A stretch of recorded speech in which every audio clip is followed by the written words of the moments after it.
Give it a second. There we go. Now we are live. I like to give it a couple of quick seconds just because sometimes the feed starts kind of funky. Okay. So I'm Flux of Fluxwithit.com. And why don't you let me mute this. There we go. I forgot I gotta mute my stream so that doesn't feedback. Why don't you go ahead and introduce yourself, and we'll talk a little bit about who you are and why in the hell we're doing this. I'm Brad from Isla Instruments. Our first product that we brought out was the ChordBot MIDI chord controller, and it's been quite a long time coming, but now we're working on a nice drum machine that I'm sure some of you already know about. That's a ChordBot right there for you, which I'll be honest with you, I've been using a ton lately, working on some presets. It's an awesome way to come up with chord progressions for preset sequences. So let's go ahead and get right into it. The s2400 is what we're here to talk about, and it has been kind of driving people insane. There's been a lot of positive reactions and a lot of negative reactions because people were worried. They were like, why are they not saying who this is? Like, we're seeing renders, which, by the way, if you look at the website, it said right on there, render.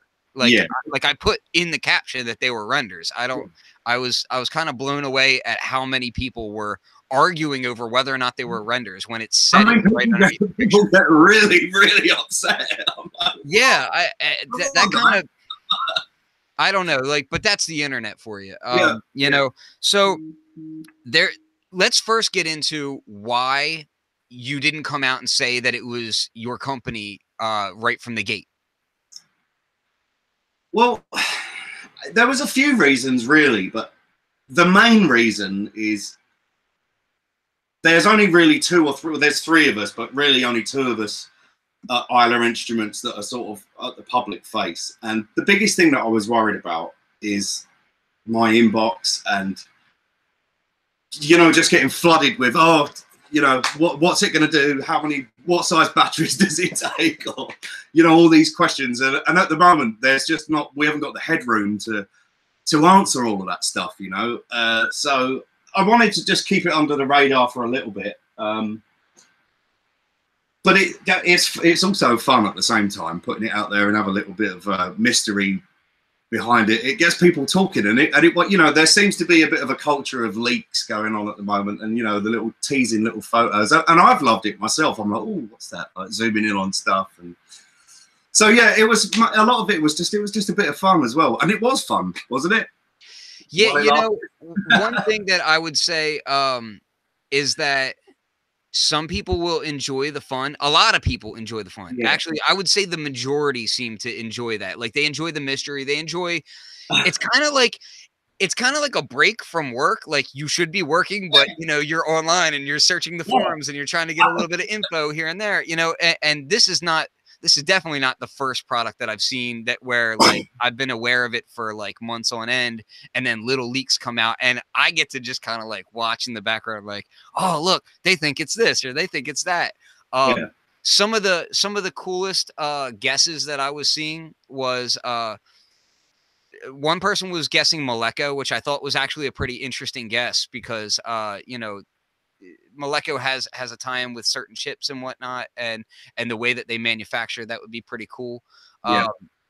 And then I saw a lot of guesses about it being a Kai because of the type of pads and then the type of knobs. And I actually went and I looked at some of their MIDI controllers, right?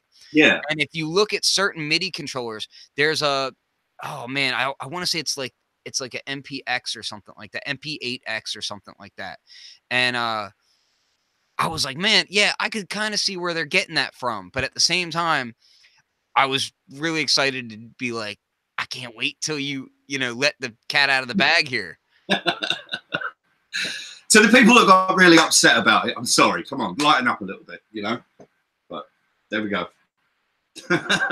So, okay, let's talk some basic facts. And I'm going to say this first. We're not going to be telling everybody everything right now, because the fact of the matter is that really, no, I'll just comment I It don't want was to. still intended to stay quiet for a while, but there were some sleuths who figured it out, right? Yeah.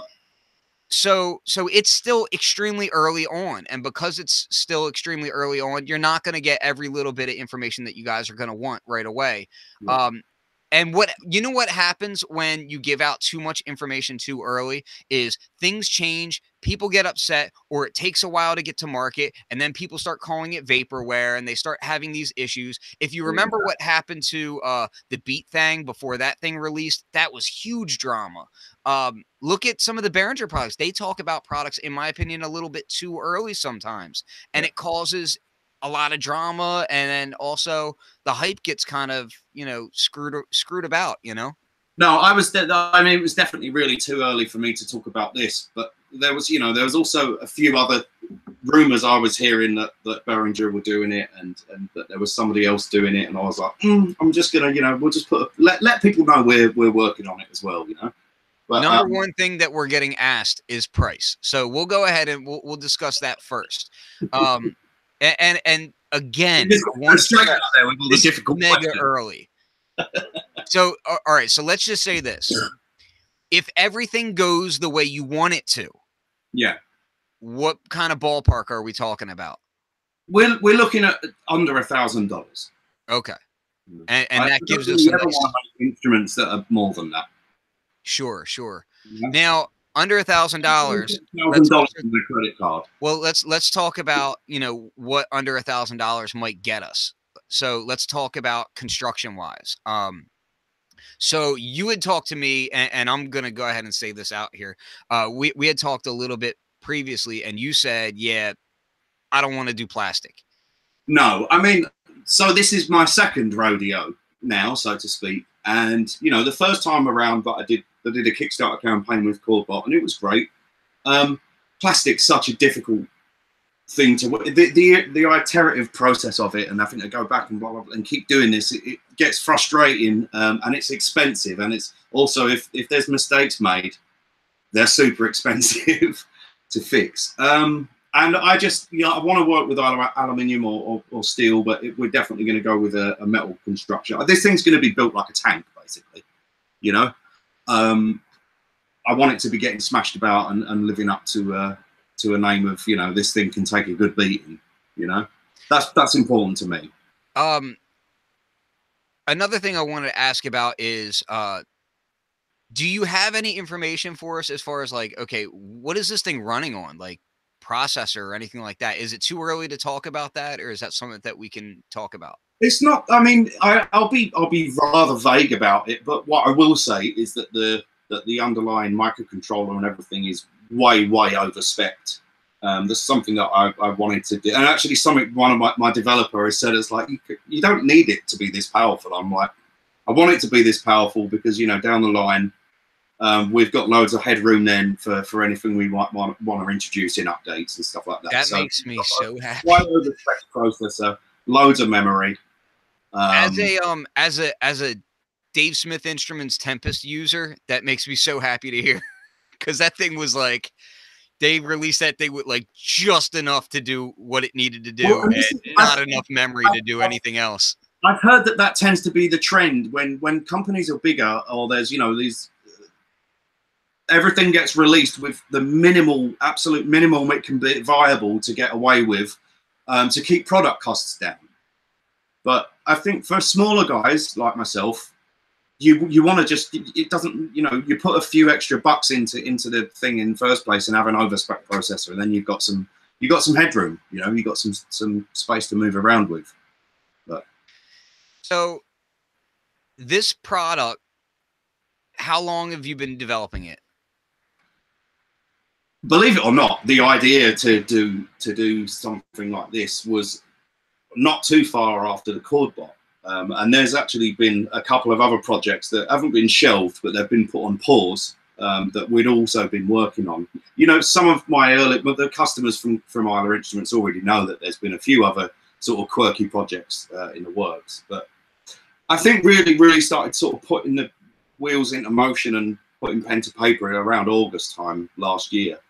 And then really started to ramp up our work on it in the sort of since December time. What So is what's some of the things that you've been kind of surprised about while you're working on this? I mean, I know it's early, but what are some of the things that have kind of caught you off guard or made you just kind of be like, "Oh, okay. Well, I didn't expect that." that's a difficult question.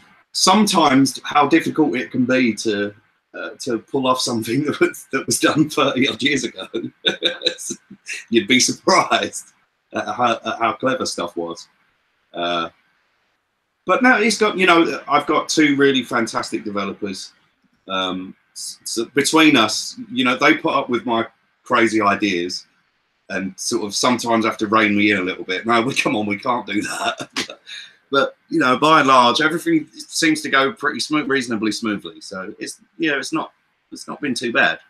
So, just for the people in the chat to know, I'm actually a CIA influencer and also part of the Illuminati. I know a lot of people were wondering about the conspiracies, and now they're wondering how I'm able to type without my hands and whatnot. It's just I can't do both. I can't talk to you and look at the chat. so yeah, no, my keyboard is literally right here, so Right. that's why you guys can't see me typing. Yeah, I was about to say something before they sidetracked me with that. My ADD is in full effect because I'm on a diet, so it's like it's messing with me. This is my only bourbon for today. So, one thing I wanted to say is the SP series, the original, Yeah. has an extremely, extremely passionate fan base, as does things like the NPC. And I've been involved in this is not my first rodeo being involved in these types of products very early on. And Yeah. I know how passionate the fan base is. I'm one of them. I mean, Ferocious, literally my NPC ferocious fan was base. in the delivery room with me when my daughter was born. Like literally.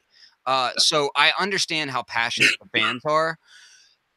Did you understand that before you got started on this? And what was your thought on that? Because it's Yeah, I did. intimidating. No, absolutely. Some of the times I'm going to be careful what I say here, but a lot of times people can sort of go on about something that just isn't really there. But there is obviously a definite beautiful sound. What I should have said is people have an opinion that it's something that it's not, or different opinions. There's a few good 12-bit sampler sounds. I've got a Prophet 2000 up there, which I love. There's a lot of stuff that has a sort of classic sound. I don't want to get caught up with being a clone, and I'm not really too interested in there's going to be things that have parallels because of the architecture of it and the method of drop sample method of pitching and stuff like that in the algorithm. So there's definitely going to be parallels, but I'm not going to get into I don't want to too much get into the cork sniffing. I've just run this through an oscilloscope and there's this slight I'm not getting into that. Yeah, and I think you can't do that really, because even if you use everything that was the same as the old units, you're still going to have slight variance. Even the reissues had variances, and the circuitry is aside from power supply and some discrete filtering, which is even though it's discrete, it's still the same circuit as the chips. You're still going to see variances, and in my opinion, I'd much rather have something that has a beautiful sound as opposed to that beautiful sound. You know what I mean? Have a good sound on its own merit, and I intend for it to do. And also it's not just 12-bit. So the architecture is up to 24-bit. So it can be, in my mind, that's going to be used for you can run vocals alongside crystal clear vocals and stuff like that at the same time. So it's not just this is a vintage sound, classic sound sampler. It's more of a all-encompassing thing, hopefully, with the sound. So I'm just responding to the chat. Okay, so somebody said 400 and I'm in, and I just had to respond $400 and you might want to walk. From 400? That's ridiculous, man. Come on. Sold to Logan. Yeah. So no, another thing I would say is, and again, this is crazy early, and I'm you know, I'm just saying this more so that like you consider it for me. Yeah. I'm a huge Emacs fan. I love the Emacs. And one of the features that's on the SP2400 is that you have USB hosting on it, right? Yes. So one of the things that I'm really hoping to see is the possibility of hosting a MIDI keyboard and That's then exactly being that able to was one of the chromatically reasons stretch why I keys. wanted that on there. Yeah, Yeah, I for want to sure. be able to chromatically stretch samples and play Yeah, it kind of like an Emacs, which yeah, Emacs has a very basic sampler in it, but it's so much fun, so quick and immediate, and it sounds fantastic. So, like, that's kind of one of the things I'm hoping you guys are considering. yeah. So the two considerations, and again, there's probably more possibilities, but I'm not going to put my hand to them yet. Is that the USB host there is for sure for class compliant MIDI, and most likely also USB flash drives and stuff like that. Now there are other purposes, but I'm not going to. I don't want to get into saying, oh, it can do this and it can do that when that hasn't been confirmed or not yet. Well, I can ask. I'm going to ask some kind of things that I gleaned from the renders, right?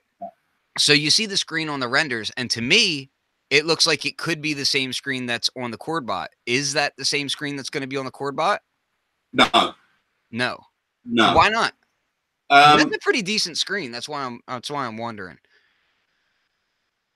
Quite a lot of overhead in dealing with color on those small LCDs, and I think for just for it doesn't need to be. It doesn't Yeah, need to it be. certainly would not need to be color. I can agree with It that. doesn't need to be color, and I don't really believe.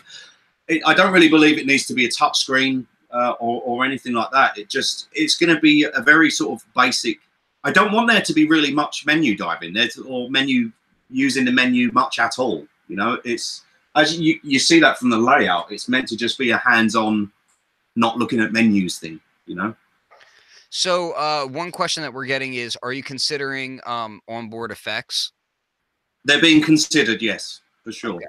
And again, I'm just going to keep stressing this because I had so many people come to my website and, you know, like I posted the information Yeah. and it was really posted pretty clearly. Like I wrote it kind of fun and we had I mean, talked. when you did that, when you first posted it, I was like, "Oh man, it's Well, we talked before I posted it, and we wanted to post it kind of tongue in cheek and have some fun with it. We didn't want to post it like a white paper, you know. Um, I'll be honest with you. A friend of mine originally, we thought, oh, it'll be a laugh just to put an early render of this one of the circuit boards on. And I would just because it was a thread on that Gear Sluts website, and it was something about they were trying to get Behringer to do something. So we just thought it'd be funny to put a picture of the board there. And I just expected it to get a few. And I woke up in the morning and it was everywhere. And I'm like, oh my God, what have we done here? So, yeah, that wasn't expected at all. And then, yeah, of course, I spoke to you about it. And here we yeah, are now.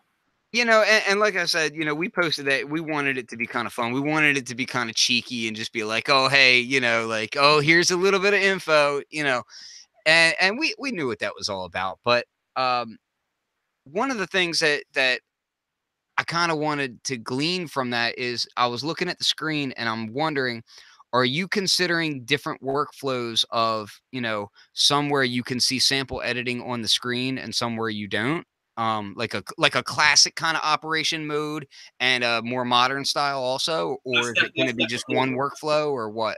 That's definitely a possibility, yeah. So at the moment with the screen, we're looking at an OLED, but a monochromatic OLED.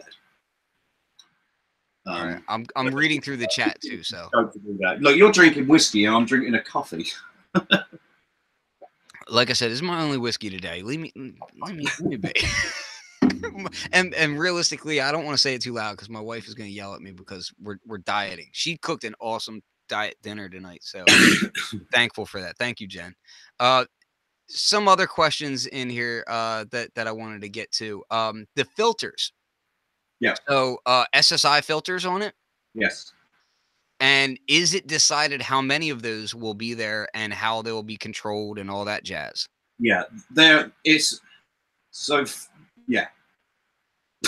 You're asking me too much. Okay, well, I'm asking the questions, but you don't have to answer anything that you don't feel ready to answer, and that's what I was trying to stress earlier, and then my mind kind of freaked. We've But got some really good digital sounding algorithms. yeah, I'm reluctant to say that because I know people will be, oh, yeah, digital. you'll at least have a pair of So, them, right?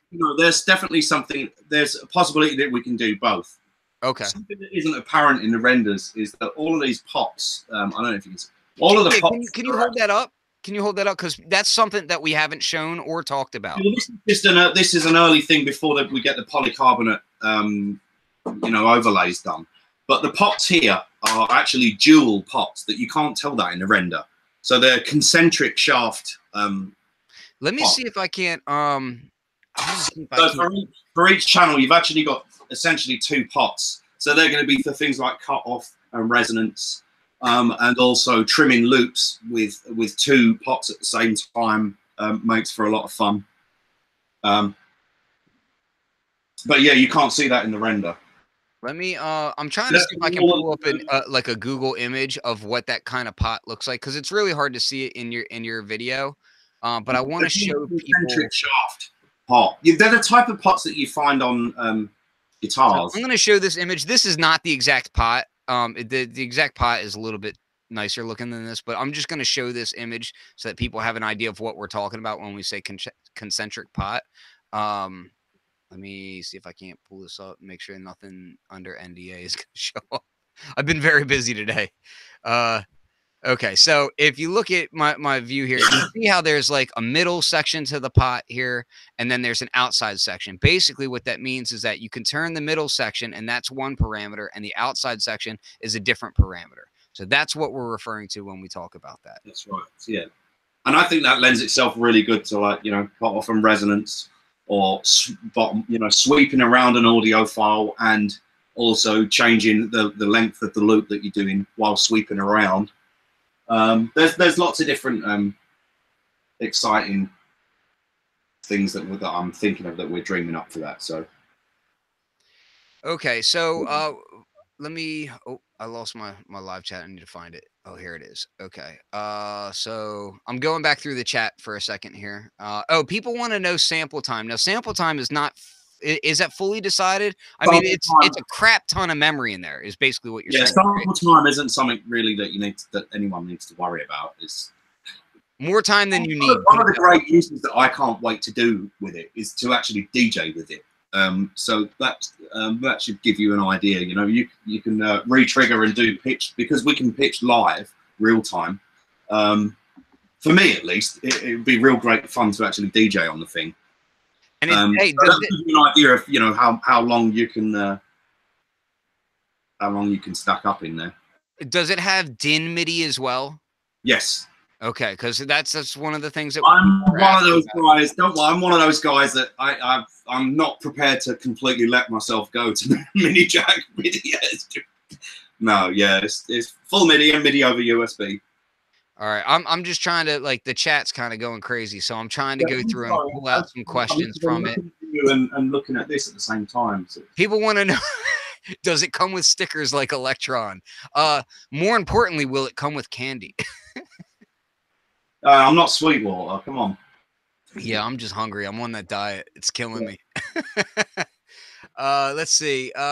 People were asking about the price point. We already said that it's going to be under 1,000. Running on a micro SD. Considering what's been said regarding build quality and future proofing specs. Yeah. So another thing that I would say about this is one of the beautiful things about this this product is that you're taking an interest in the size and making it something that's like robust and playable. Yes. Everything's getting too small. Well, yeah, and I saw some comments. I've got big fat sausage fingers. I love this thing, the SEO2, but I can't use it. Yeah, it does have really. I'll turn that for me. Yeah, and that thing sounds great, but that's why I steered away from it as well, because it was just a little too small. Because it's actually kind of like smaller than Eurorack, and Eurorack to me is already like just a little too small. Yeah. No, and no, I definitely I think even maybe chord I made a little bit too small. A lot of people are asking about the SP swing and if it'll have that same swing. Now, we're going for a classic workflow. yeah. Okay. So, and I think that says a lot too.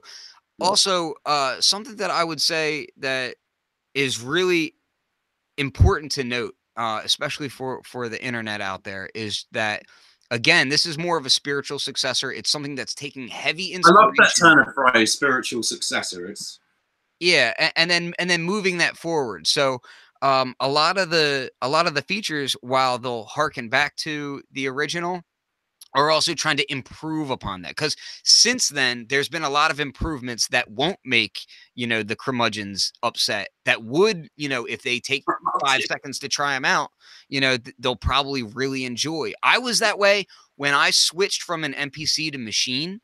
I right. was like, I was an extremely early adopter. I'm talking like '09, like the day it released. So, and a lot of people don't remember Machine when it first released could not truncate samples. Right. How ridiculous is that?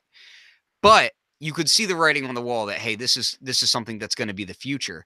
And getting used to the difference of workflow was like, man, this is crazy. But now I use the MPC live and I use machine pretty much equally, if not the live a little bit more.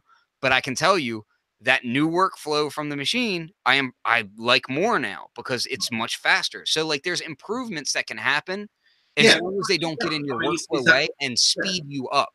If you get sped up, it's a great thing, Yeah. Yeah. I mean, Now, they've been iterating that for how many years now? It's I want to know about your SP that you have right there. Are you comparing that thing a lot with the samples that you're creating? Right now your development platform, is that basically all software, or do you have like a test board prototype? Like what kind of situation are you doing? well, it's an iterative process again. So like you're going through one prototype board and then you have another. I don't really have much of a hand in the actual software development, so that's done by my two angels. I do most of the like design work, the concept, and the electronics work. So I'm doing, KiCad, PCB design, and all of that kind of stuff, which some people weren't happy about. But the look of my original PCB design, but it's only me that's got to look at that one, so it doesn't really matter. So yeah, I'm doing all the mechanical side of stuff, and then the software stuff is handled by them. Now, with our current board that's on the way to us, with a lot of the analog circuitry on it, that's where they start. That's where we start, really bringing the software in with the physical side, and then getting our choosing our sound, so to speak, and being able to tweak that stuff. Okay, so here's a comment. Isn't all just about software. It's software, the electronics, the analog side. There's a lot of different things to come into play with it. So there's a lot of tweaking to be done. Here's a comment from the chat room it's a discussion that's near and dear to my heart, and that is what made the Ceda Cuban writes in here. What made the SP12 so classic was get creative with it. Yeah, the 10-second sample time. And man, there's two different feelings about that in my mind. Like I get that, but I also maybe we could do two concurrent firmware updates, and one firmware only lets you sample 10 seconds. Well, here's what I was going to say. From all of the memory. Something pretty easy that you guys could probably implement fairly easily would be in the settings menu. You could just set a sample time lock, So if you use an MPC right now, there's a setting in there where you can say what your maximum sample time is. You could simply do that in there. Either that or use a damn stopwatch. But I'm just saying, like, if you're really stuck on the creative limitations, which there's valid points to that. You know what I mean? I do that myself. Like all this gear behind me, all this gear behind me, honestly, is madness. Like if you're trying to create a beat, I would say 8 out of 10 times I don't use this stuff. What I do is I'm a sound designer. So like I'm That's good. creating sound packs and I'm utilizing this stuff. I create full songs with this stuff and then I'll sample it down, chop it up, and I'll create sample packs, this, that, and the third. But at the end of the day, when I'm actually creating a beat, I want like as few tools as I can touch to be my source. You know what I mean? Limitations can help you speed up and they can help you think creatively and all of that. But at the same time, I can choose to not use that. I can say, you know what? If I want to use it, I will. And if I want the limitation of not using it, my ass ain't gonna turn it on. No, and that brings me back to the point about like not wanting to pay too much attention to the screen and stuff on the machine, of, you know, just being involved, being at one with the machine and not sat there messing around with settings and stuff, you know? Yeah, it's definitely, there's a lot to be said for something that's just, your focus is on making music, not tweaking and programming stuff all the time. So here's another comment. And I think this is something interesting to talk about because there's other SP things that are in the works by other people as well. Yeah. And the comment is, it's not just a bit crusher, I hope. No, absolutely not. No, that's what I was going. That's what I was talking about earlier. It's amazing. It's funny just how much what a challenge it can be to work on something that's, you know, 30 years old, and get right. No, it's not. It's not just bit crushing. Anybody can do that, right?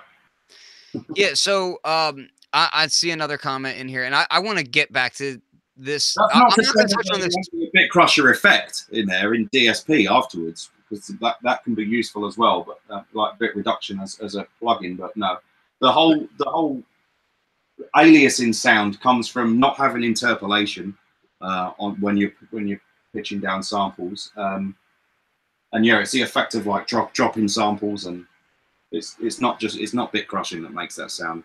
Yeah, and that's another thing that I think is also like deeply misunderstood in that's what I was saying earlier. A lot of people have different opinions. Like you could get a reasonably similar sound with 16-bit and 24-bit audio. It's not really much to do with bit depth. So one thing I'm gonna say this out there for the layman that maybe don't understand this stuff quite as deeply. And this is on a basic level across the board, not just for this instrument, but across anything. Understand bit depth is your noise floor, okay? That's your dynamic range and your noise floor, right? And sample rate, that's the actual resolution, right? How many steps between really, really quiet and really, really loud? Exactly. So, you know, when a lot of people say bit crushing, like if you were to use a plugin and you started, you know, bit crushing something, more likely than not to get a sound of the aliasing ringing that you're hearing that you know is nice to your ears, more often than not it has more to do with your sample rate than your bit depth. And you know, the bit depth can add noise to it, and then when you drop that sample rate, that can kind of combine to dirty things up a little bit. But more than that, I would say is sample rate, and that's something. Even if you're using something like the EMU Emax, like I'll drop my. So you can do different sample rates on it. You can do the closest to the SP1200 is I think 20 kilohertz on that thing, but you can drop it lower. You can drop it down to like 7 kilohertz. And then when you do that, you get instant grit without even having to pitch. Yeah. And then when you pitch, it goes even further. So the whole point of your sample rate is that if your sample rate is 44.1 and you play it back at a normal speed, you're going to be at Nyquist, which is around 20 kilohertz, which is the top that human hearing is going to hear. So you don't hear any aliasing or problems. But if you take that same sample and then you slow it down by pitching down, that Nyquist comes down along with it. And that's when you start hearing the aliasing. So then if you use a sample rate that's like 26 kilohertz, well, now your half of that is the top of the range. And you know, that's where you start hearing the aliasing. You pitch it down, you hear even more of it. That's where that ringing sound comes from. So that's just a quick lesson to the layman out there who constantly talk about bits. It's not just bits. No. I'm trying to catch up with that as well. I'm sorry. It's all right. It's all right. I just had to do that because that's like a pet peeve. It's kind of like the pet peeve where people are like analog sampler. And I'm like, I don't think you know what that word means. What's an analog sampler? I want one. Yeah, right. maybe a short tape machine. We're coming out with one on April the 1st. There we go. That's right. We're doing analog samples. So okay. Another thing that I'll talk to is I want to address something that Gabriel Rodriguez is saying there. Firstly, yeah, I remember you could also turn the filter off on the Amiga. I'm a big Amiga fan. It's not a Roland ACB type thing either. It's when you look at the original unit, you had a Z80 processor and you had a microcontroller in there, and you've got these things called phase accumulators, which are what give you pitch control. It doesn't really matter what you do that in. All you're doing is shifting the rate at which samples or data is being shoved from memory out to the DAC. And it's like a lack of things, the rudimentary things like not having interpolation between the samples and stuff like that, which is what gives it that sound. So it's not an emulation. It's just how it works. It's programming. It's not necessarily electronic. So it's not. We're not talking about an emulation. That's if you were emulating it, you would be like, you know, I don't know, doing it in a plugin or something. I'm not a software developer, so. Sorry, I had my mic muted for a second there. Yeah. A lot of people were asking about the ETA, and before you even answer that, I just want to remind everybody that this wasn't even really supposed to be exposed yet. Yeah. So go ahead and answer that. Pretty soon. We're waiting for a lot of stuff to actually arrive in the mail, which is going to make a lot of people excited. So just keep watching back. I hate doing things like giving out dates and stuff, because people will just come down on you if you don't make them. So all right, let me as fast as we can, basically. Now about that, yes. Are you SSI filters? Yes. Yeah, SSI filters. So yeah, when people say SSM filters, now it's SSI. That's the new company that's doing that. Pretty much the same guy have been shrunken onto a super soft package. They're beautiful little chips. They're tiny little things, and but yeah, it's the same chip. So, which, by the way, is one of the most, like, inside a sampler or in an analog synth, is one of the nicest sounding filters you can get. Honestly, I love it. Tiny little chips. Yeah, absolutely. The Prophet 5, the original. I had a Prophet Rev 5. I restored a Prophet Rev 2 Prophet 5, which is the SSM 2044, and it's the creamiest sounding filter for me. A lot of people have different. I've got a Ensoniq SQ80 behind me that has a. It's not the exact same filter. It's a slight. It has the VCA, I think. Is it the VCA that's in it? But anyway, it's the same filter design, but with another piece in that chip as well. And it's just one of the nicest filters. And the reason why I bring that up is I want to know: are you going to give us real-time control over the filters, or is it going to be fixed filters like the original? Oh yeah, come on, man. Yeah, real-time control. Yeah. What do you think these things are for? Yep. Well, I got to ask the question because I got people coming to my site who can't even read a caption. So. Well, yeah, totally, yeah. Absolutely, yeah. Per channel. So again, people were asking about estimated price point under 1,000. No ADAT or Dante. No, definitely not Dante on there. I can't imagine that would be the case. What's that? Dante. Oh, it's a quite nice protocol for adding inputs, but no, it wouldn't make sense. Also, someone point there's memory on board, there's flash on board as well, and one of the things I'm really excited about, and I'm not going to mention any of the artists now, but we know a lot of them, is that I'm getting some signature kits, some bundled factory kits will be on the machine. Some from some of my absolute favorite artists from like the old house days, and well, thank you for calling me one of your favorite artists. Sorry, I said thank you for calling me one of your favorite artists. Yeah, no, you're in that mix. No, yeah, I'm really excited about some of the guys that are doing kits for it as well. Because I really think that makes it more authentic and more special. When I'm excited about that, but I'm definitely not saying who they are right now because I'll probably get in a lot of trouble. Oh, here's a good question. There was one other thing that I'm working on, which which is sort of separate to my software developers that work on this, and this is a third-party thing that's going on. But and this isn't a promise, but we're definitely trying to work on, for the original guys, a method of converting old floppies and being able to extract the sample data from them. It was something I really wanted to get happening. Sequence data is very unlikely to happen, but we're trying to work on a thing which may have been, why that's one reason that we might be able to use the USB host port for that. It's not a promise, but we're working on trying to make that happen so that you can plug a USB floppy drive into the back of the machine and perhaps extract the sample data from the original discs. That's only really going to appeal to a small subset of people, but it's something that I'll be able to get all my discs off then. So we'll see. That's something I'm excited about that I hope that we can pull off. So you're saying when you said floppy in the back of the machine, you don't mean on this actual machine? No, not on the machine, but as we discussed, you mean like USB host to like a USB floppy drive and then toss one of those in there, because that would be crazy.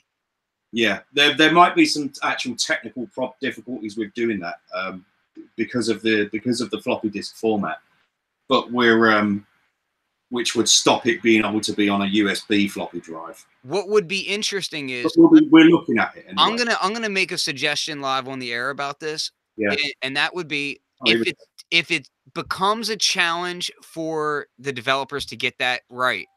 What I would like to see is make the format that it can read open enough to where you could talk to somebody like Chicken Sys and say, hey, this is what we need this converted to, because they already have done translation for so many different platforms. Yeah. Well, our thing just works with WAVs.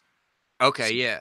And it samples to WAVs as well. So there's there's nothing that needs to be translated from us. That's about us importing other older. Yeah. Well, no, I'm more talking about if you wanted to import something like sequence data and that kind of thing. Yeah.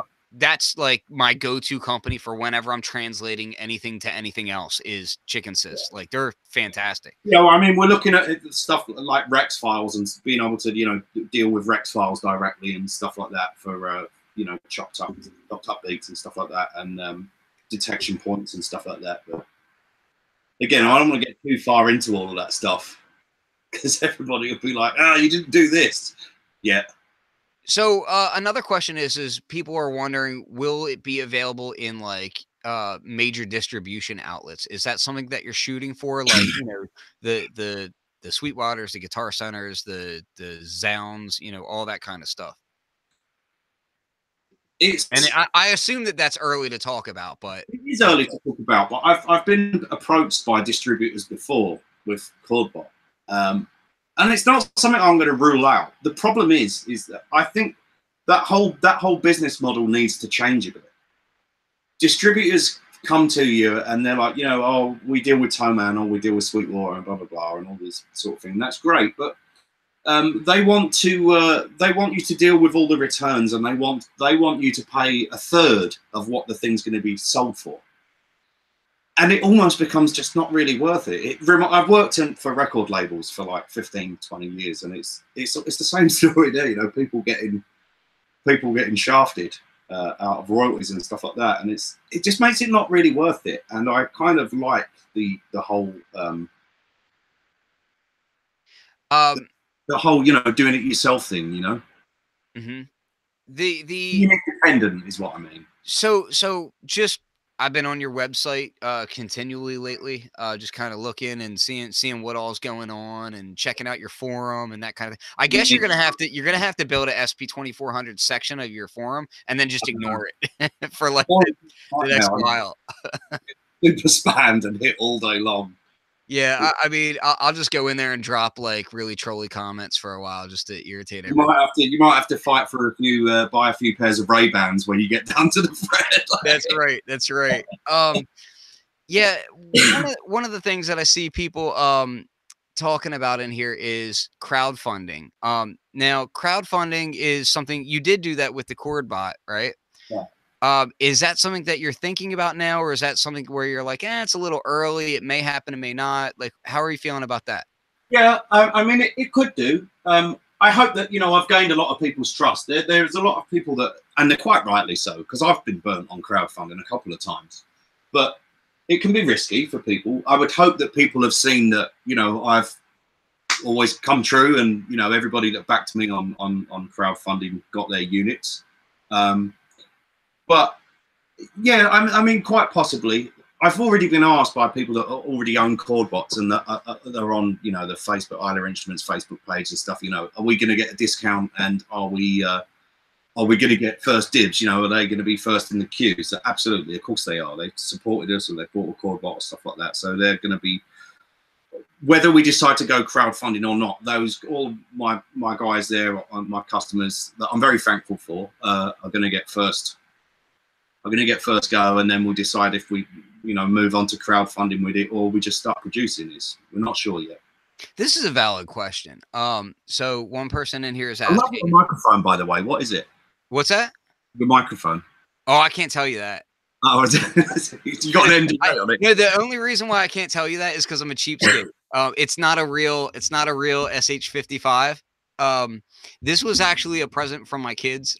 So I use it and I love it, but it's actually, I slightly modified it. This is the pile version of the SH55, but I found out that if you get one of these, you can modify them really easily to, have a really nice response. And I've actually used it on a few sample packs. I did a soul drum pack, and if you look into the way a lot of old soul drummers were mic'd up, they used a 3-mic technique, and one of them used a SH55. And I was like, man, I really want to get a SH55, and I was kind of like thinking about doing that specifically for that. My wife is like, I'm not a big Elvis fan, but she's a big Elvis fan, and Elvis was known for using a 55, and she saw that and mentioned it to the kids. So she got the kids went and got one for me, and then I modified it a little bit, and it actually sounds pretty cool. So I got the Neumann clone, and it's amazing. Is that which one is that? Warm Audio. Yeah, that's what I was gonna say. I've heard. No, the only person that's really used this so far is Isla, singing Disney songs. I've heard nothing but good things about those clones. I believe my buddy Steele has one, and a couple other friends of mine have those, and they're, yeah, man, like they have a whole range of like clone microphones right now that people are loving. And I know we're off topic, but hey, these people should be into audio and recording sounds anyway, so you guys recognize. I had a good comment in here from Jamari Mack, and Jamari's been a longtime follower, so I want to get to that. He asks, can you speak to product sustainability, i.e. warranty, replacement parts, etc.? Well, with ChordBot, we have a lifetime warranty with it. So if you've got a problem, if something's been thrown down the stairs or smashed about, no, come on, you got to pay for a repair. But with us being independent, it's nice for us to stand by our products and say, no, if it's got a problem, an unreasonable problem that's our fault after a standard year, then yeah, come on, we're going to sort it out for you. But there was a question specifically. What was he asking? Oh, sorry. I guess he's more asking, like, long-term viability of the product. Like, it's very difficult to make something replacement parts. Yes, things like faders and stuff like that. But when you're talking about a lot of the electronics and they're like super fine pitch surface mount stuff, it's real difficult to be able to make that user repairable, if that's what you mean. The power supply will be a separate part inside, so that's something that's obviously replaceable. Faders, despite what the renders look like, I will say this, is that the switches are actually physical switches, not the only things that are silicon pads are the drum pads. That's actually a big point, because you can't really tell that from the render. No. So I want to say that again. There's 15 millimeter square, aluminum backlit switches, push switches. Very nice. So again, with them being a physical thing, they're replaceable. So yeah. All right. So another question that we're being asked is Dave Rossum aware of the project? Like, have you ever talked to him about anything? And to that point, before we even go down that road, because I can understand like a slight predicament there.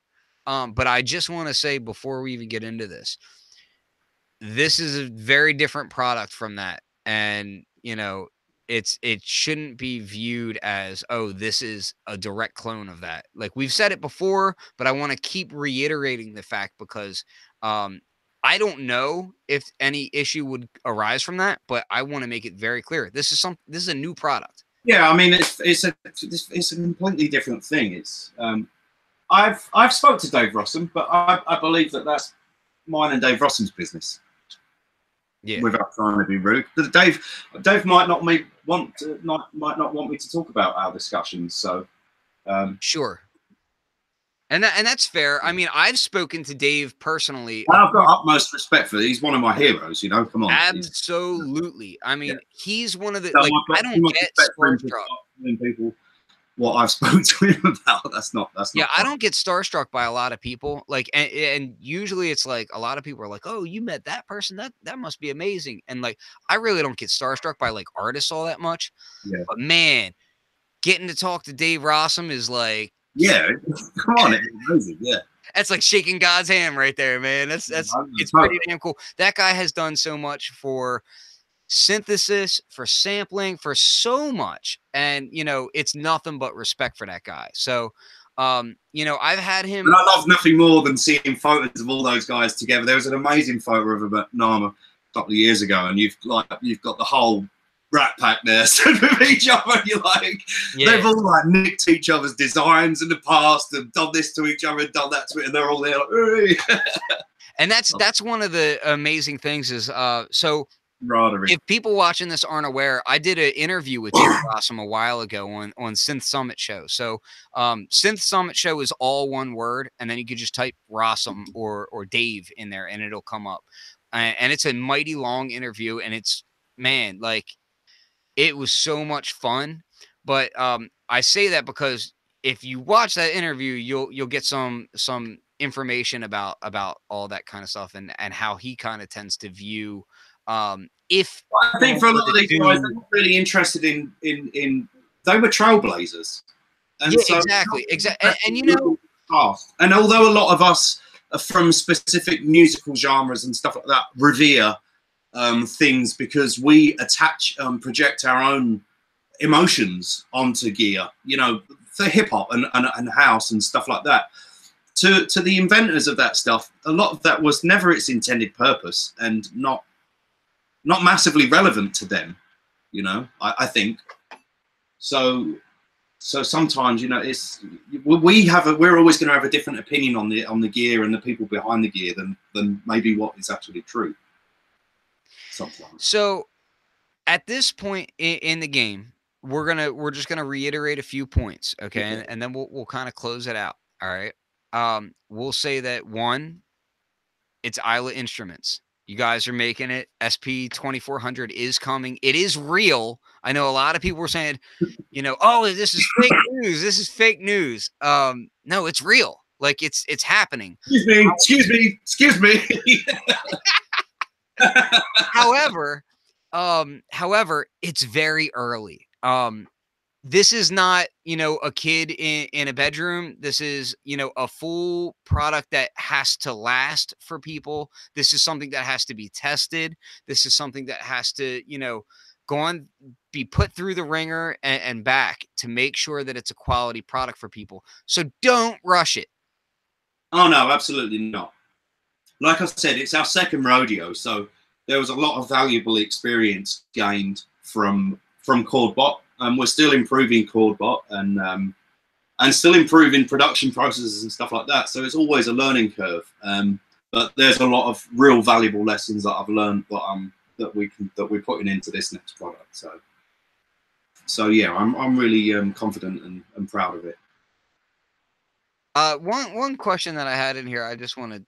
I'll comment about. We're just gonna keep doing one more question. Yeah. Because it's just popping off in there, and I just want to say, so like this is something that I always kind of like.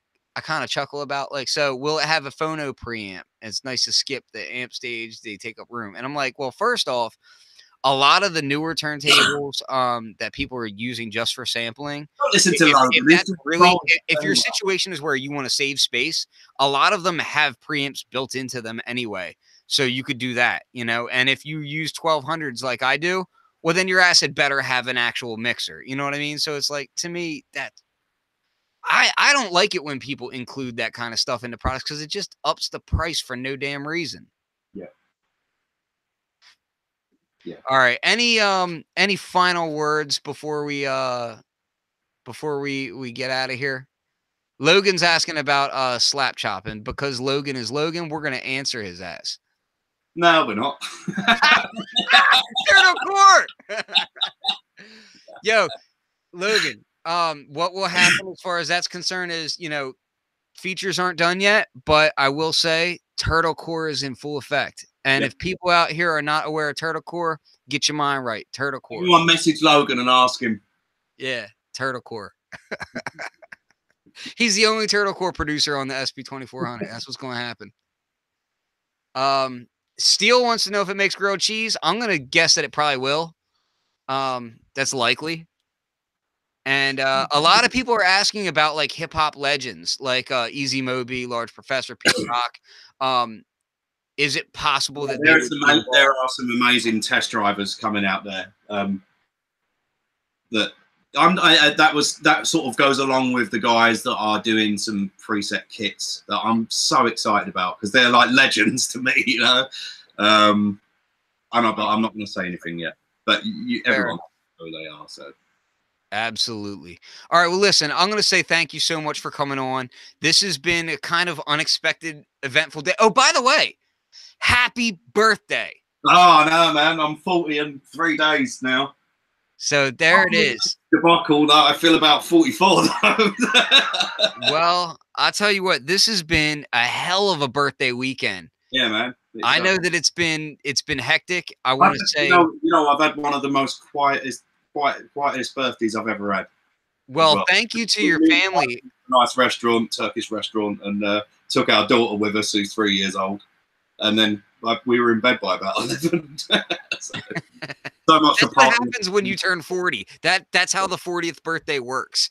So, should we go out for a drink now? I'm pretty tired, actually. I'll say, Adrian's being kind. He says I look like I'm still in my 20s. No, I'm 38. So, you know, there's that. But yeah, I just want to say thank you, and thank you to your family for being understanding as well, because I know that you've been rushing around today, and this has all been kind of a buzz because it was unexpected to really talk about it this early. I know some people were cagey and like they were like, I haven't had time to prepare anything or really know what I was going to say. So sorry if I've mumbled a bit with my responses or being a little bit sort of standoffish, because on one hand I've got to be careful if I say too much because my developer guys are going to kill you. It's always hardware and the software guys are always like, well, no, it's your fault. No, it's your fault. We can't do that. Yes, you can. So yeah. I'll just say that everybody, I will keep you all updated as can be, you know, and but at the same time, just know that like these things do take time, so don't get into a vaporware kind of mode. None of that stuff. Well, stuff takes time. There was a lot of speculation about, oh, this isn't an open project, and if this is all secret. Well, it's not secret now, and the people that have been with Isla Instruments for a long time, many of them even before Isla Instruments, Chordbot was a Kickstarter. They were following build progress and seeing pictures of circuit boards, and that Chordbot started off as a spidery looking Arduino and all little bits all over the place. And we had supporters even back then, and look at it, it's a completely different thing now. One thing I will say is that the Chordbot campaign kind of there was a big delay afterwards. We came good on it and people got their Chordbots, but there was a delay, and that's one of the valuable lessons I learned, is that we're going. When we release or announce that people can start backing or buying this thing, it's going to be the hardware and everything is it already is what it's going to be. With Chordbot, there was a big delay because we took too much notice of everybody's it'd be really great if it did this, and if it could do this and it could do that, and you get run away with really that should have been a Chordbot 2. what got released, you know, or something like that. Because the thing we did the Kickstarter with was a tiny little thing, and so there was a lot of delays because we completely redesigned that thing from the ground up again, which really we did it pretty quick. But this time around, the hardware that's coming out is what's going out. We're not changing it. I will say that you guys have an update coming for the ChordBot. Is that correct? Sorry? Isn't there like a new update that's coming for the ChordBot? There's always updates coming from ChordBot, but what we've done right now is, because especially we've got 2 developers now, and we're doing a bit of a re-rub of everything. You know, we've listened to a lot of people. There's, you know, things that are clunky, file management and stuff like that, and we're optimizing everything now. And so rather than keep incrementally giving all these little features that we've been working on, this next one is actually going to be version 1. Because it's really still in beta, but the next one that's coming out is version 1, and it's like super much improved. So yeah, again, I've been using ChordBot for my preset design, and it is super useful. It really is. Like, I say that having, like, I'm fully aware of ChordPad Poly or whatever it is on iPad, which is also fantastic for that sort of thing. But having a physical device to do that is so useful. Like right now, there's so many great apps out there, but I just cannot be at one with touching a bit of glass. It doesn't do it for me. I can't. This is my setup right now. I'm doing Microfreak presets, and this is the RD808, which I keep telling people I'm going to do another video on. But it's literally sitting on top of a RD808 right now because you were smart enough to design it with that little hook right there. Right. So it hangs right on the knobs, and I can program chord progressions right from that. That's awesome, man. It's super useful. Like it really is. And I just put the newest update on it that, you know, that's on the website, and it's working great. So that's pretty damn cool. Anything else that we need to say before we head off? Yeah, I've got to go and eat my dinner, man. Yeah, I hear you. I already ate, so I'm ahead of you. So you were at the grocery store while I was eating. All right. Well, listen, thanks again. And yeah, everybody. We've got Isla Instruments on Instagram. There's Isla Instruments Facebook, and there's the Facebook group as well. So facebook.com/Isla Instruments. And we always give out loads of, you know, everything we post to those places. So if you want to keep track of what's going on, come and have a look at the pages. Or whatever. I'll show this one more time because I realized I didn't switch the camera. But yeah, this is the ChordBot right here. So yeah, super useful, and it's got a little hook to the way the end is right there. So like if you lay it on a piece of gear that has knobs, it'll actually just sit just like that, and you can kind of rock out and do your chord progressions and whatnot, which is pretty dope. I dig that. Yeah, so again, thanks everybody for watching. I'll try and keep you guys updated as it goes. It's probably going to go dark for a while because they're going to be deep in development. So just expect for there not to be any real fresh news on it for a little while. And when they're ready to start talking about it and doing some new things, they'll certainly give you some info, right? We will do. Promise. All right. Bye, everybody.